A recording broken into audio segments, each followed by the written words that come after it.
Ito na ang magulong apat na blockbuster trade kasama ang Warriors, Clippers, Kawhi, Jimmy Butler at number 1 pick. Sa gitna nga po ng muling pagtatag ng Golden State Warriors pagkatapos ng isang nakakadismayang season, nakatutok na nga po ang lahat sa magiging galaw nila sa darating na 2026 NBA Draft. Taglay nga po nila ang ika-11 na pick sa first round at hindi nga po lingid sa kaalaman ng lahat na kailangan na ng kupunan ng mas batang dugo para suportahan ang kanilang aging core na pinapangunahan nga po ni Steph Curry. Sa isang panayam nga po, tahasang sinabi nga po mismo ni na head coach Steve Kerr at general manager Mike Dunleavy Jr. kung ano ang kailangang plano para sa nasabing draft pick at halos isinisigaw na nga po nila ito sa buong liga. Paano ba naman kasi mga kapatid, naguguluhan na nga po sila kung papanatilihin ba, ite-trade o bumuo agad. Isa nga po sa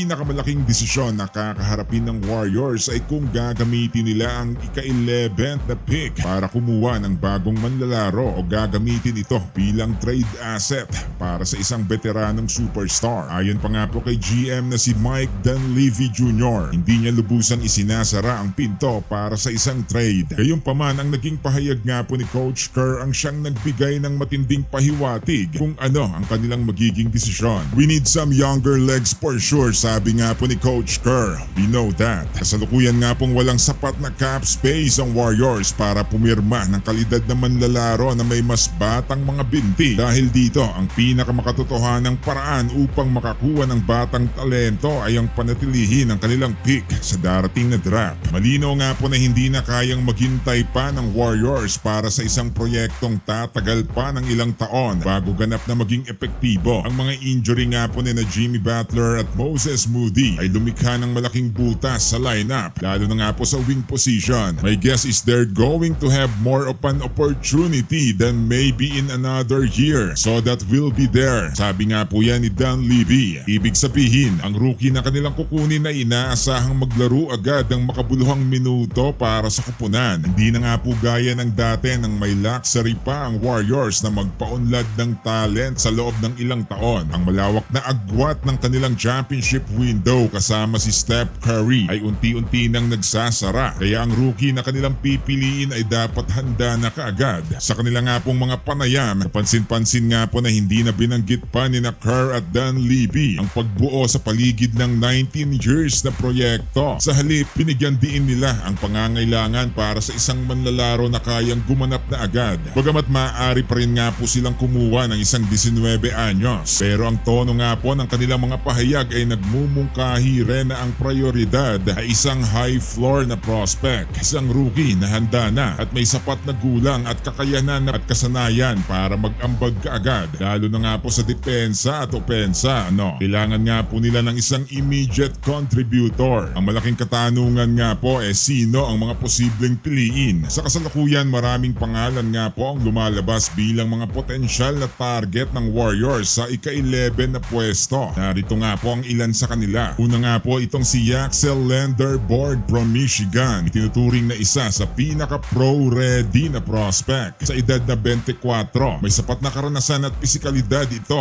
para makatulong agad sa Warriors, lalo na nga po sa wing position, at tumatama ng 37% mula sa 3-point range. Pangalawa at pangatlo, ito nga pong si Cameron Carr at Braden Burris. Sila nga po ay mga wing player na may kakayahang umiscore at dumipensa rin, na siyang eksaktong kinakailangan rin ng kupunan upang punan ang puwang na iniwan ng mga injury. Sa kabuuan nga po, malinaw ang direksyon na tinatahak ng Warriors para sa 2026 NBA Draft. Pinipili nilang panatilihin ang kanilang ika-11 na pick at gamitin ito upang pumili ng isang win now na manlalaro. Ang kanilang intensyon nga po ay malinaw na hudyat na ang panahon ng pagiging patient ay tapos na at ang oras para muling lumaban sa tuktok ay simula na. Ano ang masasabi mo sa plano ng Warriors sa ika-11 pick? Dapat ba silang kumuha ng veterano o pumili ng prospect? Ibahagi lang ang iyong opinion sa comments.